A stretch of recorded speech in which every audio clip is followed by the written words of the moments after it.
Last month, I invited a group of women to Italy to join me on my first wellness retreat, slowing down in one of the most magical and underrated corners of the country, Maremma. And while healing may have found some of the women, and I know it found me, that wasn't the goal.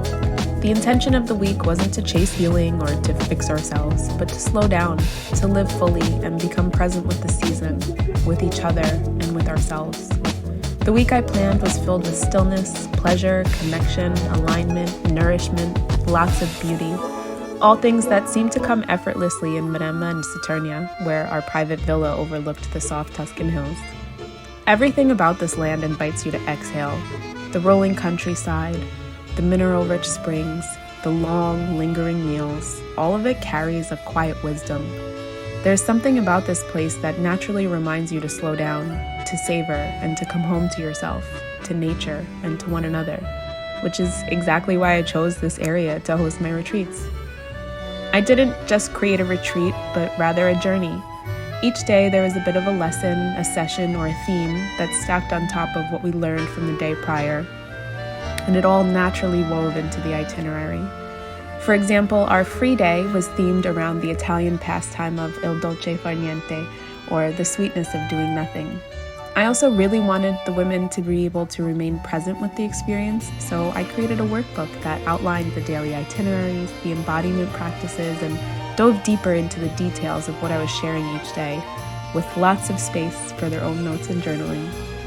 My intention was to create a space that could allow the women to connect deeper to their own inner guidance, from intuitive movement and breathwork sessions to intuitive exercises like floral making and an intuitive tea station.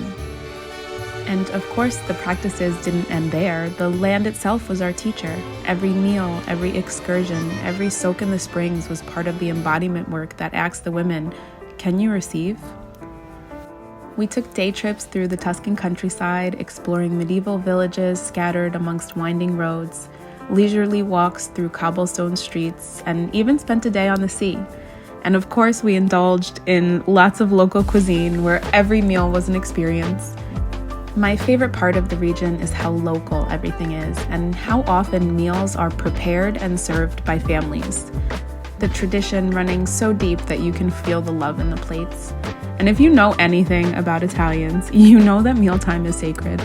Every meal became part of a ritual, an act of slowing down, savoring, being present.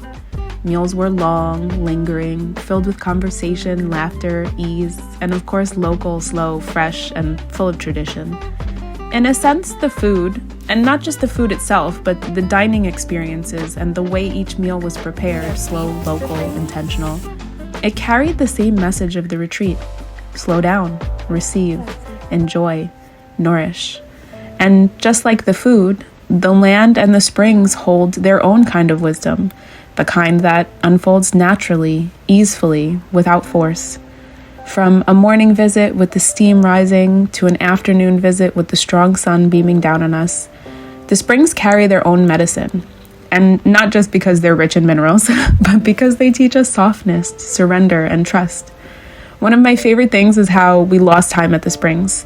Some of us wandered off alone, some of us found connection over deep conversation with each other, and some of us found both. But either way, time flew by, reminding us that healing and presence don't need to be hard. Sometimes it can be as simple as letting the earth hold us. I intended to bring this magic to the women attending my retreat, but I never anticipated how deeply the medicine would shift me as well. The week reminded me that slowing down isn't about doing less, but about being more. And this retreat reminded me of a purpose that I haven't felt in years, and a knowing that I'm meant to share this land, this stillness, this magic, this beauty with more women and men. Because what a gift it is to slow down, to savor, and to return home to yourself.